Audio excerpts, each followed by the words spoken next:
ఇంకా legal remedies ఉన్నాయా? ఉన్నాయి సార్, ఉన్నాయి. ఇప్పుడు టాస్క్ ఫోర్స్ పోలీసులు ఎవరి కింద పనిచేస్తారండి? కమిషనర్ అండర్ లో చేస్తారు. వీళ్ళని తీసుకొచ్చింది, వీళ్ళు అక్కడ పక్క రాష్ట్రాన్ని పక్క జిల్లా నుంచి తీసుకొచ్చింది టాస్క్ ఫోర్స్ పోలీసులు. టాస్క్ ఫోర్స్ పోలీసులు తీసుకొచ్చినప్పుడు టాస్క్ ఫోర్స్ పోలీసులకి ఎవరు పర్మిషన్ ఇచ్చారు అక్కడికి వెళ్ళడానికి? వాళ్ళు ఆఫ్టర్లో సిఐ పిలిస్తేనో ఎస్ఐ పిలిస్తేనో రారు కదండి. కమిషనర్ కనీసం ఆయన ఆర్డర్స్ ఉండాలి కదా. సరే, అది ఆఫ్ ది రికార్డ్ ఉందా, ఆన్ ది రికార్డ్ ఉన్నది ఒకటి చెక్ చేయాలి. నెంబర్ 1 అంటే అఫీషియల్ గా పంపించాడా ఆయన, అన్అఫీషియల్ గా పంపించాడా అన్నది నెంబర్ 1 పాయింట్. ఎందుకంటే టాస్క్ ఫోర్స్ వాళ్ళ బాస్ వచ్చి కమిషనర్. నెంబర్ 2 పాయింట్ ఏంటంటే, ఇప్పుడు నాగరాజ్ అనే ముద్దాయి ఏమని చెప్తున్నాడు? ఎఫ్ఐఆర్ లో ఫస్ట్ ముద్దాయిగా ఆయన పెట్టారు. ఆయన ఏమని చెప్తున్నాడు?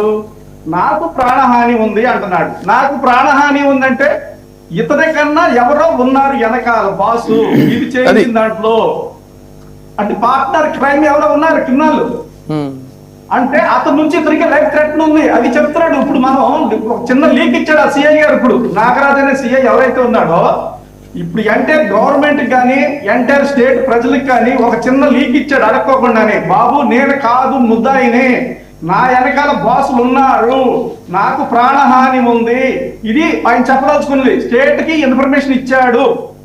ఇప్పుడు అతన్ని కాపాడుకొని అతని ద్వారా అసలు బాసులు రాబట్టాల్సిన బాధ్యత డిపార్ట్మెంట్ మీద ఉందన్నమాట. ఇప్పుడు ఏం జరుగుద్ది? ఇప్పుడు ఇదే డిపార్ట్మెంట్ లో అందరూ ఉన్నారని ఇండైరెక్ట్ గా ఈ నాగరాజ్ అనే వ్యక్తి స్టేట్మెంట్ ఇస్తున్నాడు. అంటే ఈయన ప్రాణి కానీ ఎవరు నిలబెడతారండి? ఈయనకంటే పెద్ద అధికారులే కదా. సో అందుకనే ఉంటారు కదా. అట్లా కాదు. అందుకనే ఇక్కడ పాయింట్ ఏంటంటే, చాలా మంది ముఖ్యంగా ప్రతిపక్ష నాయకుడు జగన్మోహన్ రెడ్డి గారు డిమాండ్ చేసినట్టుగా ఏంటంటే, ఇది సిబిఐ దర్యాప్తుకి ఇస్తే తప్ప ఇందులో వాస్తవాలు బయటకు వచ్చేటువంటి అవకాశం లేదు. ఉదాహరణకు మనకి ఈ పోలీస్ కస్టడీ మరణాలకు సంబంధించి వాస్తవాలు బయటకు వచ్చినటువంటి కేసులు చాలా ఉన్నాయి.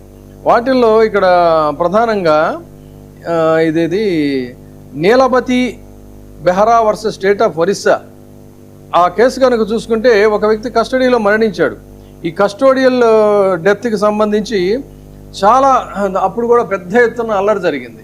ఈ అల్లరి జరిగిన తర్వాత అక్కడ నిక్కచ్చిగా ఒక విచారణ జరిగిన తర్వాత దోషులని వాళ్ళు మొత్తం మీద పట్టుకోగలిగారు.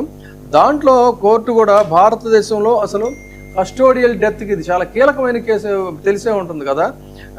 దీని మీద కస్టోడియల్ డెత్ కాంపన్సేషన్కి పునాది వేసినటువంటి తీర్పుగా ఇది భారతదేశంలోని న్యాయ తీర్పుల్లో ఇది ఒక ల్యాండ్ మార్క్ జడ్జిమెంట్గా చూడాలి. Nilabati Behera versus state of Orissa. అదేవిధంగా సరిగ్గా మనం చాలా విషయాల్లో అరెస్టులకు సంబంధించి Arnesh Kumar versus state of Bihar గురించి మనం మాట్లాడుతూనే ఉన్నాం. దాంట్లో నిర్దేశించినటువంటి మార్గదర్శక సూత్రాలు ఏ కేసులో కూడా ఆంధ్రప్రదేశ్లో పోలీసులు వాళ్ళు పాటించడం లేదు. అది అలా ఉంటే, ఇంకొకటి ఈ కస్టోడియల్ డెత్కి సంబంధించి DK Basu versus state of West Bengal, ఇందులో కూడా సుప్రీంకోర్టు చాలా కీలకమైనటువంటి మార్గదర్శకాలు చేసింది. ఏంటంటే, అరెస్టు చేసినటువంటి పోలీస్ అధికారికి స్పష్టమైన గుర్తింపు ఉండాలి. ఇతని కేసులో అలాంటిది ఏమీ లేదు. అరెస్టుకు మెమో తప్పనిసరిగా తయారు చేయాలి, అటువంటిది ఏమీ లేదు. కుటుంబ సభ్యులకు సమాచారం ఇవ్వాలి, అలాంటిది ఏమీ లేదు. 48 గంటలకి వైద్య పరీక్షలు నిర్వహించాలి, అసలు బాడీయే మాయం అయిపోయింది.